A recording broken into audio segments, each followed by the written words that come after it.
5, 1945, the Tyrolean Alps. A medieval castle sits like a stone crown on a hillside above the village of Itter, Austria. The war in Europe has less than 3 days left to live. Berlin has fallen. Hitler is dead. The Third Reich is collapsing into itself like a dying star, and across the continent, millions of soldiers are simply walking away from the fight, trying to get home before the whole rotten structure comes down on their heads. But here, in this remote corner of Austria, something impossible is about to happen.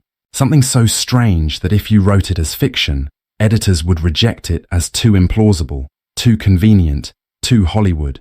Inside Castle Itter, a collection of French VIP's former prime ministers, generals, a tennis star, a labor leader, are imprisoned, abandoned by their SS guards who fled in the night.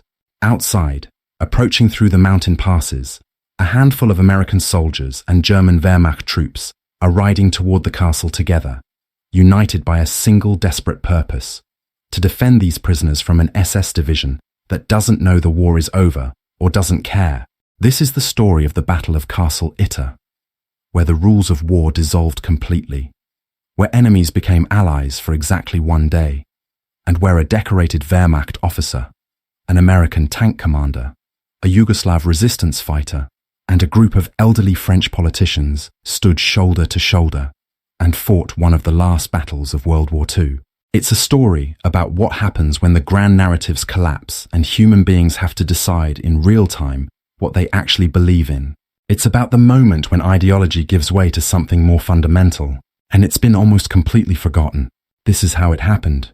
To understand Castle Itter, you have to understand what the castle was and why these particular people were locked inside it. Castle Itter wasn't Auschwitz. It wasn't Dachau or Buchenwald. It was something much more specific, much more targeted. It was a prominent and prisoner holding facility for high-value prisoners whom the Nazis considered useful bargaining chips. These weren't anonymous victims. These were people with names that appeared in newspapers, people who had once commanded armies or governed nations. And in the spring of 1945, as the Reich imploded, they found themselves in a very dangerous position, too valuable to release, too politically sensitive to execute without orders, and completely vulnerable as the SS began to fragment into feral units that answered to no one.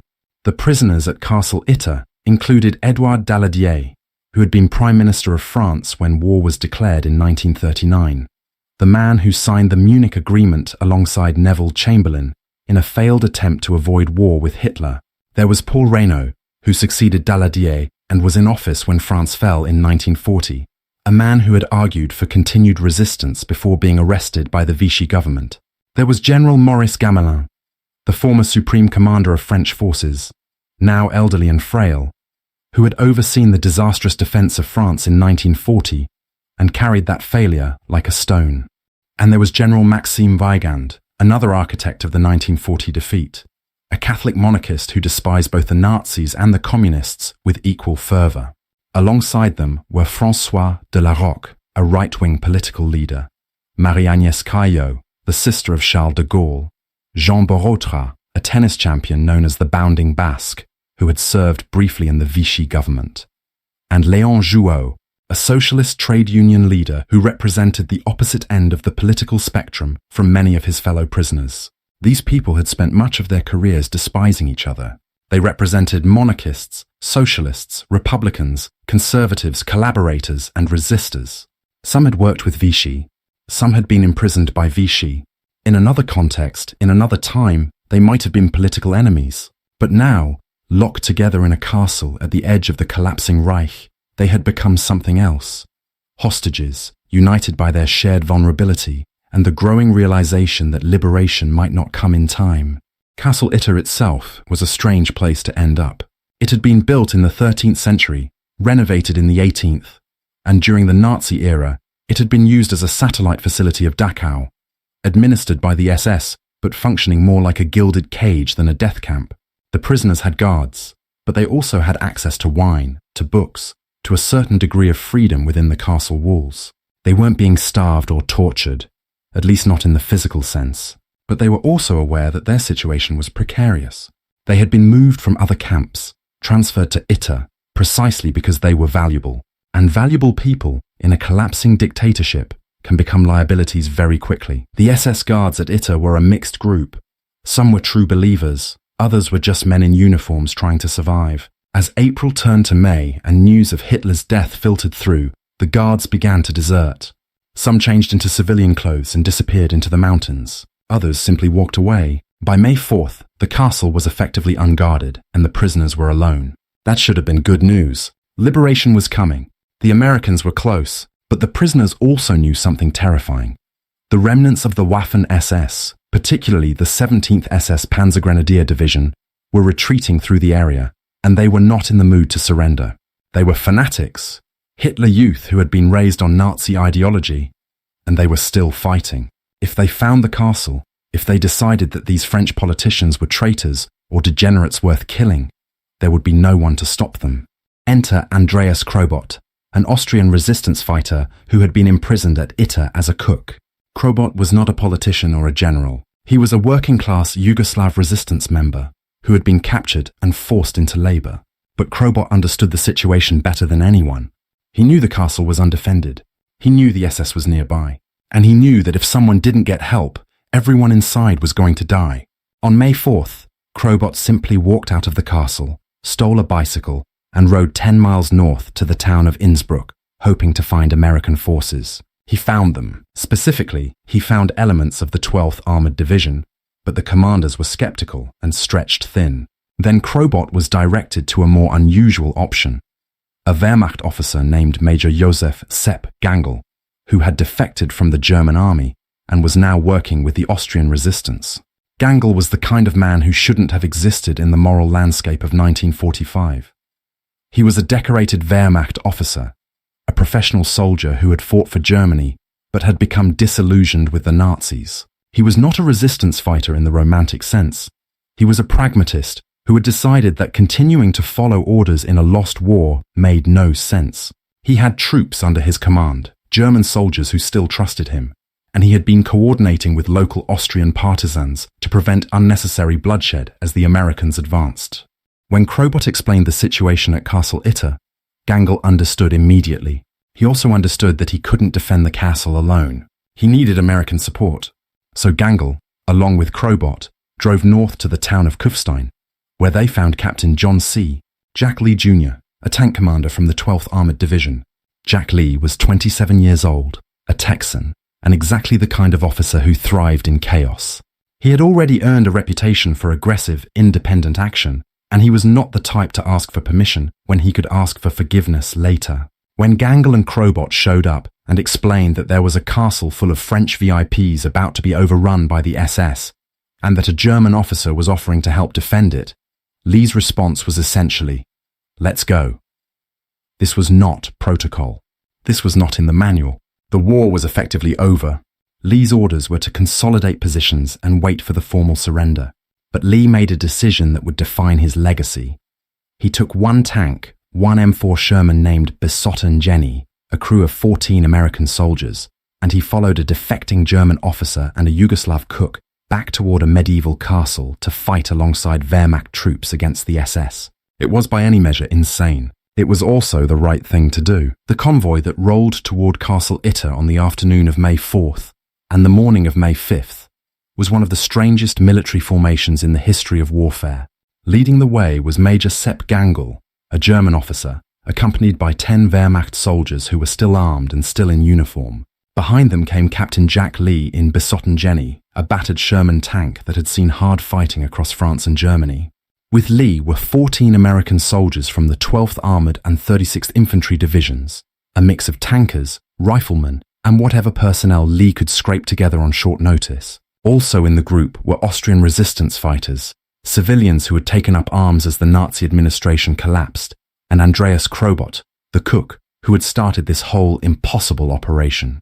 They moved through mountain roads that were clogged with refugees, retreating soldiers, and chaos. The temperature was mild for the Alps in early May, around plus 12 degrees Celsius, but the weather was unpredictable, with rain and fog rolling through the valleys. The terrain was unforgiving. Narrow roads carved into hillsides, dense pine forests, and small villages where you couldn't tell who was friendly and who was still loyal to the Reich. They arrived at Castle Itter in the late afternoon of May 4th, The prisoners, watching from the windows, must have experienced a surreal wave of emotions. First came the relief of seeing American troops, the recognition of liberation. Then came confusion. Why were there German soldiers with them? Why was a Wehrmacht officer shaking hands with an American captain? And then, as Gangl and Lee explained the situation, came fear. Because the SS was coming. The 17th SS Panzergrenadier Division was in the area, and local scouts had reported movement. The fanatics were not surrendering. They were regrouping, and they had learned that Castle Itter was occupied by traitors and degenerates, the Nazi terminology for anyone who had opposed the regime. This was not going to be a peaceful liberation. This was going to be a fight. Lee and Gangl immediately began to organize the defense, and this is where the strangeness of the situation became operational reality. German and American soldiers worked side by side, setting up defensive positions. The French prisoners, elderly politicians and generals who hadn't held a rifle in years, were armed and given positions. Jean Borotra, the tennis champion, proved to be one of the most eager participants, checking rifles and scanning the perimeter with the energy of a man half his age. Even Edouard Daladier and Paul Reynaud, men in their 60s who had spent the last several years as prisoners, took up weapons.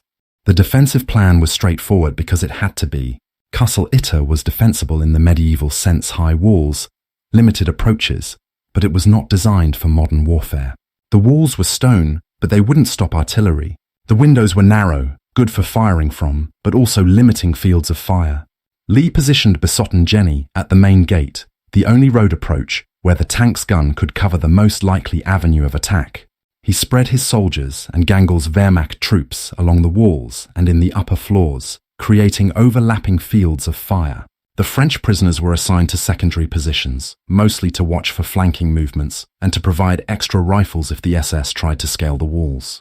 Gangl took personal responsibility for coordinating with his German soldiers, making sure they understood that they were now fighting against the SS, against men they might have once called comrades. This required a particular kind of leadership.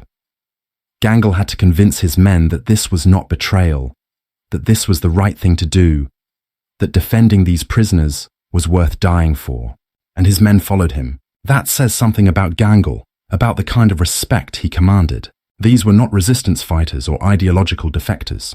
These were regular soldiers who had fought for Germany, and now they were being asked to fight against other Germans. And they did it. The night of May 4th was quiet, but no one slept. Sentries rotated. Ammunition was counted and recounted. Lee and Gangl worked out communication signals, who would command which section, how they would coordinate if the attack came from multiple directions. There was an absurdity to it. Two officers from opposite sides of the war hunched over a map, planning a joint defense. But there was also a clarity. The enemy was coming. The mission was survival. Everything else, politics, nationality, history, was irrelevant. As dawn broke on May 5th, the temperature dropped slightly, down to around +8 degrees Celsius, and mist clung to the valley below the castle.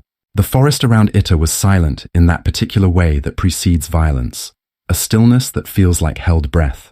Inside the castle, men checked their weapons one more time. Outside, moving through the trees, the SS was coming. The attack began just after 4 a.m. while the sky was still dark. It started not with a dramatic assault but with probing fire, single shots from the tree line, testing the defenses. The SS didn't know exactly what they were facing, how many men were inside, what kind of weapons they had. But they knew the castle was occupied, and they knew it was a target.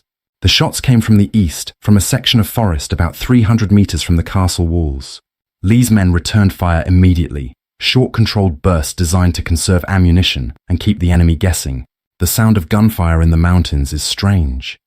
It echoes off the hillsides and valleys, creating overlapping cracks and booms that make it hard to judge distance or direction. The prisoners, crouched in defensive positions, must have felt the unreality of it. These were men who had commanded armies, negotiated treaties, played tennis in front of thousands. Now they were holding rifles in a medieval castle, shooting at shadows in the fog. Jean Borotra later described it as feeling like a dream, like something outside of history, a moment disconnected from the normal flow of time. As the sun began to rise around 5:30 a.m., the SS attack intensified. This was no longer probing fire. This was a coordinated assault. The SS troops estimates put their numbers at around 100 to 150 men, though the chaos of the moment made exact counts impossible, began moving through the forest in small groups, using the terrain for cover, advancing in bounds. They had machine guns, Panzerfausts, German anti-tank weapons, and rifles. What they didn't have was clear leadership or a unified plan. The 17th SS Panzergrenadier Division was fragmenting, and this attack force was essentially a collection of small units that had been told the castle needed to be taken. Some were fanatics, some were just soldiers who didn't know what else to do, but they were aggressive and they were willing to die. Lee had positioned Besotten Jenny at the gate, and now the tank became the critical defensive asset. The Sherman 75mm gun could reach out to the tree line and suppress enemy positions, and the tank's machine guns provided suppressing fire that kept the SS from advancing directly up the road. But the tank was also vulnerable. It was stationary, a fixed target, and the SS had Panzerfausts. One good hit and the tank would be disabled or destroyed. Around 6 a.m., the SS scored a significant hit. A Panzerfaust round slammed into Besotten Jenny, not penetrating the armor, but disabling the main gun and damaging the turret mechanism. The explosion was deafening, a metallic bang that rang through the castle courtyard. Lee's tankers immediately bailed out, taking cover behind the tank and continuing to fight with small arms. Now the defense had no heavy weapons, no tank gun to suppress the SS positions, just rifles, a few machine guns, and the stone walls of the castle. This was when the defense could have collapsed. But it didn't, because the men inside American, German, French made a decision to hold. Gangl moved between positions, coordinating fire, shouting orders in German to his Wehrmacht soldiers and in broken English to the Americans. He was everywhere, plugging gaps, encouraging men, and demonstrating the kind of leadership that transcends nationality. At one point, Gangl personally manned a machine gun on the upper floor, firing burst after burst into the tree line, forcing an SS group to fall back. The French prisoners fought with a ferocity that surprised everyone, including themselves. These were not soldiers anymore. They were old men, politicians, intellectuals. But they were also men who understood that if the SS took the castle, they would be executed. Edouard Daladier, crouched behind a stone windowsill, fired methodically, pausing between shots to aim. Paul Reynaud did the same, his face pale but focused. The SS assault reached its peak around 8 a.m. Multiple groups were advancing simultaneously, trying to overwhelm the defenders through sheer aggression. Machine gun fire raked the castle walls, chipping stone, shattering windows. A group of SS soldiers made it to within 50 meters of the gate, close enough that the defenders could see their faces. Young men in camouflage smocks, screaming as they charged. They were cut down by overlapping fire from American, German, and French positions. Bodies falling in the courtyard approach, but more kept coming. This was the moment when Major Sepp Gangl made the decision that would define his legacy. He saw an SS machine gun position setting up on a hill overlooking the gate, a position that would give the enemy enfilade fire across the main defensive line. If that gun opened up, it would tear through the defenders. Gangl grabbed a rifle and moved to a window that had a direct line of sight to the gun position. He leaned out to take the shot, exposing himself fully. He fired, and a split second later, an SS sniper shot him through the head. Gangl died instantly, collapsing backward into the room, killed by the same army he had once served. His German soldiers, watching from nearby positions, were stunned. Some were enraged. They increased their rate of fire, pouring rounds into the SS positions with a fury that was personal. Gangl's death changed something in the battle. It removed any remaining ambiguity about whose side these Wehrmacht soldiers were on. They were all in now. There was no going back. Lee took command of the entire defense now, coordinating what was left of the force. The situation was desperate. Ammunition was running low. Besotten Jenny was disabled. The SS was still attacking. Lee made a decision that was either brilliant or insane. He ordered Jean Borotra, the tennis star, to make a run for it. Borotra was the youngest and fittest of the prisoners, and Lee believed he could make it through the SS lines, down the mountain, and reach American forces to bring reinforcements. It was a suicide mission, but Borotra didn't hesitate. He stripped off his jacket, vaulted over the castle wall, and ran. He ran down the hillside, through the forest, weaving between trees as gunfire erupted around him. Somehow, impossibly, he made it. He reached the valley, found a road, and flagged down an American relief column that was advancing toward Itter. He told them the castle was under attack, that there were VIPs inside, that they needed help immediately. The Americans accelerated their advance. Back at the castle, the defenders were down to their last magazines. The SS, sensing the defense was weakening, prepared for a final assault. And then, at approximately 10 a.m., the sound of engines echoed through the valley. American tanks and armored vehicles appeared on the road from Würgl, advancing at speed, guns firing into the tree line. The SS, caught between the castle defenders and the approaching American column, broke and ran. Some tried to surrender. Some fled into the mountains. The battle was over. The relief force smashed through the remaining SS positions, and by 11 a.m., Castle Itter was secure. The prisoners, American soldiers, and Wehrmacht troops stood in the courtyard, smoke drifting through the air, the smell of cordite and blood, and the overwhelming realization that they had survived. In the immediate aftermath of the battle, there was a kind of stunned silence. Men sat on the ground, too exhausted to speak, processing what had just happened. The courtyard was littered with shell casings, broken stone, and blood. Besotted Jenny sat disabled at the gate, a monument to the fight. Major Josef Gangl lay dead inside the castle, the only defender killed in the battle, though several others were wounded. His body was carried out with full honors, and both American and German soldiers saluted him. The French prisoners, liberated at last, emerged into the daylight, blinking, disoriented, trying to reconcile the fact that they were alive. Edouard Daladier, Paul Reynaud, General Weigand, all of them walked out into a world that no longer made sense, where the rules they had spent their lives learning had dissolved overnight. The Wehrmacht soldiers who had fought alongside Lee's men were in a strange position. Technically, they were enemy combatants. They should have been taken prisoner, but Lee made a decision.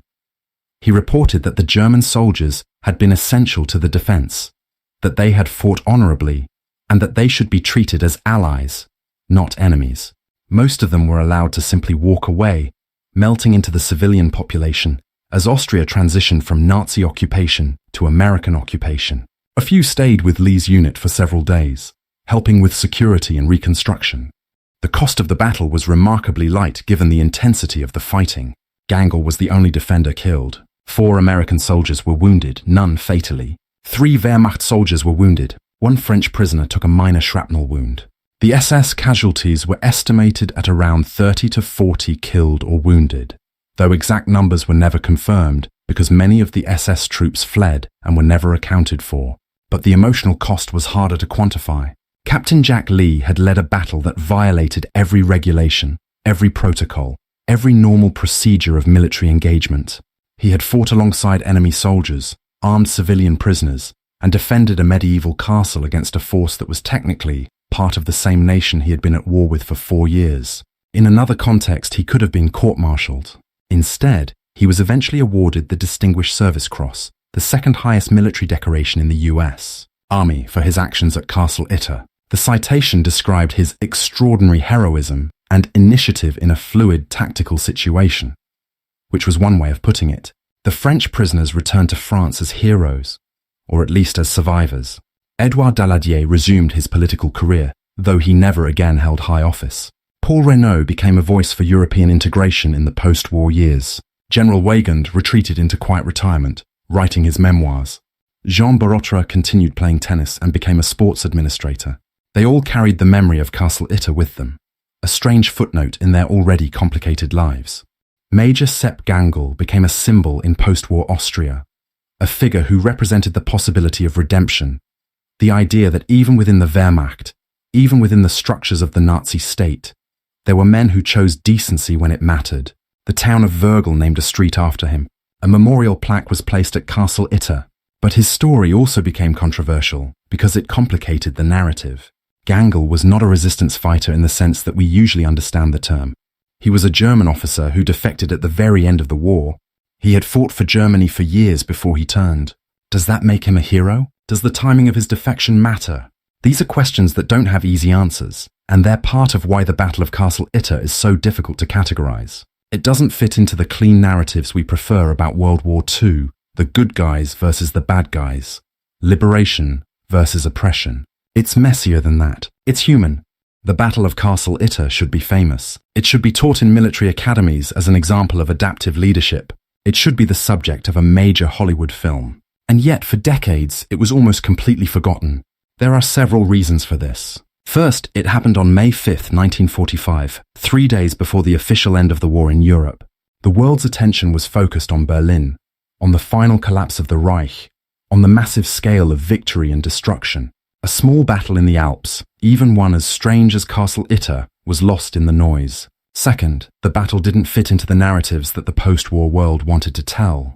The Americans wanted stories of American heroism, not stories about collaborating with Wehrmacht soldiers. The French wanted stories about resistance and liberation, not stories about elderly politicians being saved by Germans. The Germans wanted to move past the war entirely, not complicate things with stories about good Wehrmacht officers. And so the battle fell through the cracks. The veterans knew. Lee and his men talked about it among themselves. The French prisoners wrote about it in their memoirs, but in the 1950s and 1960s, those memoirs were not widely read. Gangl's family kept his memory alive in Austria, but internationally, he was unknown. It wasn't until the late 20th and early 21st centuries, as historians began to dig into more obscure episodes of World War II, that the Battle of Castle Itter started to receive attention.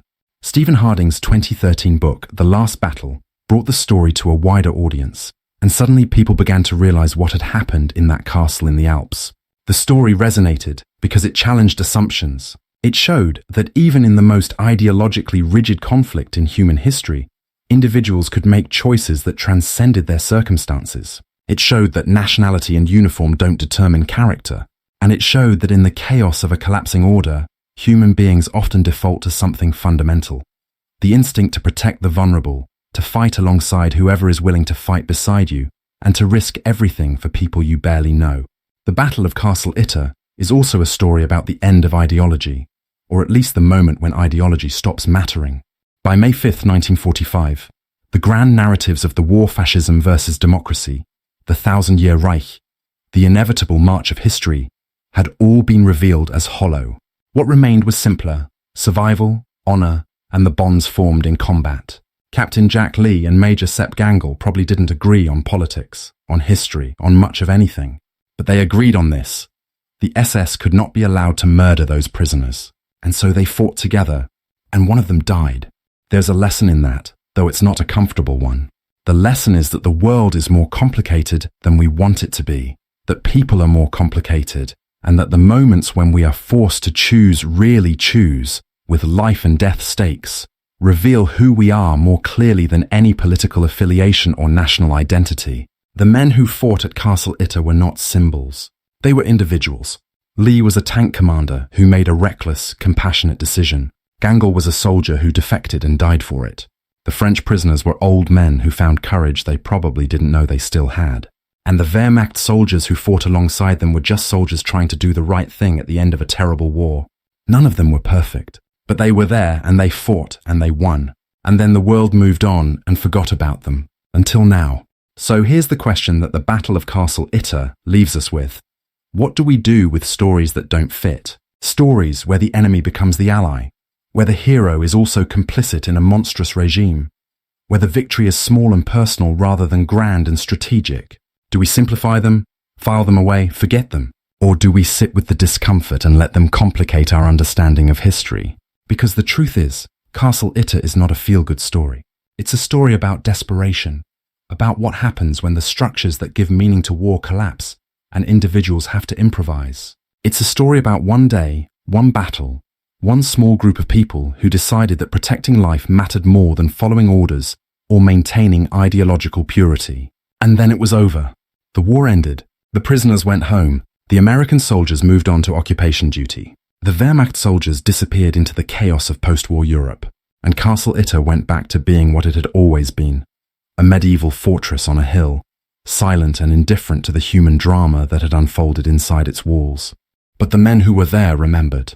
Lee remembered. The French prisoners remembered. Gangl's family remembered. And now, decades later, we remember too. Not because the battle changed the outcome of the war, it didn't. Not because it was the largest or the bloodiest or the most strategically significant, it wasn't. We remember because it was human, because it showed that even at the end of the most inhumane conflict in history, even in a war defined by industrial murder and ideological fanaticism, individual human beings could still make choices that mattered. They could still look at a situation and say, "This is wrong. I will not allow it." And they could stand together, American, German, French, Yugoslav, and fight for something as simple and profound as the idea that those prisoners deserve to live. That's worth remembering. That's worth telling. And that's why, 75 years later, we're still talking about the strangest battle of World War II. The battle where Nazis and Americans teamed up. The battle that wasn't supposed to happen. The Battle of Castle Itter.